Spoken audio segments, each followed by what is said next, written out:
Բարև, սիրելիներ, եկեք այսօր տեսնենք երկրորդ օրինաց 28-րդ գլուխը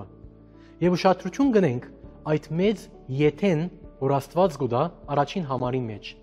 ասելով. Եթե քու դեր Աստծույթ խոսքը ըսկշությամբ կործատրես, այս բոլոր օրհնությունները քու վրա պիտի հասնին։ Որովհետեւ իսրայելցիներուն համար օրհնությունները գախյալ էին Աստծո հնազանդել են։ 3-13 համարներու մեջ հիշված են 6 օրհնություններ, բայց անոնք բաժին մնեն պայմանավոր ուխտիմը։ Եվ 15-րդ համարեն դերը կհայտարարե 12 անեծքներ անհնազանդության մասին եւ կան միայն 6 օրհնություններ։ Եվ այդ որովհետեւ մնացած օրհնությունները դրված են լերան քարոզին մեջ։ Երբ մեր Տեր Հիսուս սկսավ իր պատգամը ասելով. Երանի անոր որ իսրայելցիները ուշադրությամբ լսեցին։ Գտեսնենք Իսրայելը պիտի լսեր, որ օրհնությունները դակավին պիտի կան նույնիսկ իրենց երկար եւ անգայուն պատմութենեն ետք, որովհետեւ անհնազանդության պատճառով Իսրայել ազգը 2 անգամ քերության մատնվեցավ։ Ետքը կհասնենք Սուրբ Գիրքին ամենեն ուշագրավ հատվածների մեկուն, որը գուտա երկրի մասին նախապես գրված պատմությունը։ Կան 3 մարգարեություններ ժողովրդին, երկրեն քերության երթալու վերաբերյալ եւ 3 մարգարեություններ անոնց վերադարձին մասին։ Ծննդոցի մեջ Աստված գսե Աբրահամին, որ անոր սերունդը պիտի իջնե Եգիպտոս եւ իդ դուրս պիտի գա։ Այս առաջին մարգարեությունը բառացիորեն կատարվեցավ։ 28:36-ի մեջ կլսենք երկրորդ քերության մասին, որ Երեմիան մարգարեացավ եւ պատմության մեջ արձանագրվեցավ որպես Բաբելոնյան քերություն։ Իսրայելի թագավորներեն վերջինը Սեթեգիա թագավորը, որուն աչքերը հանեցին եւ զինք գույր դարին Բաբելոնի քերության։ 32-րդ համարը կնկարագրե այդ մարգարեությունը, որը գրգին բառացիորեն կատարվեցավ։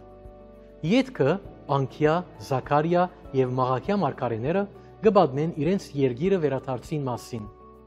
Այսպիսով անոնց քերության եւ վերադարձի վերաբերյալ երկրորդ մարգարեությունը նույնպես բառացիորեն կատարվեցավ։ Հիմա երրորդ մարգարեությունը, որ նկարագրված է 48-րդ համարի մեջ, կապված է Հռովմի հետ, որ նաեւ ճանչծված է որպես երկաթյա թագավորություն։ 52-րդ համարի մեջ հիշված բաշարումը նույնպես բառացիորեն կատարվեցավ։ Այսպիսով ունենք 3 կատարված մարգարեություններ քերության մասին եւ վերադարձի 3 մարգարեություններեն անոնք 2 անգամ վերադարձան։ Այսօր Իսրայել ծրված է ամբողջ աշխարհի տարածքին, ինչպես կսե 64-րդ համարը, այսպիսով այդ նույնպես բառացիորեն կատարվեցավ։ Սակայն երրորդ անգամ անոնք դեռ չվերադարձան, բայց կգարձեմ, որ այդ ալ պիտի կատարվի։ Հիմա անցնելով 29-րդ գլխուն առաջին համարը կնշե,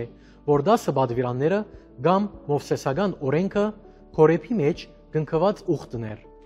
եւ այն ուխտը, որ Աստված գնքեց ճիշտ անոնց երկիր մտնելեն առաջ, կգոչվի Վաղեստինյան ուխտ։ 4-րդ համարը գսե, որ Աստված անոնց լսելու ականջ չտվավ։ Արդյոք այդ կնշանակե, որ Աստված գանչադե մարդուն լսողությունը։ Ոչ, այլ կնշանակե, որ այդ արդեն անջատված է եւ միայն Աստված գրնա միացնել զայն։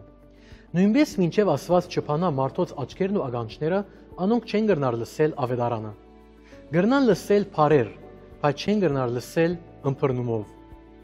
5-րդ համարեն սկսյալ Մովսես կպատմե իրենց անաբադին ճամփորդության մասին, որը պետք էր փանար իրենց աչքերը, քանի որ անոնք զաստված տեսան 40 տարվա ընթացքին, բայց անոնք դակավին չէին հավատար։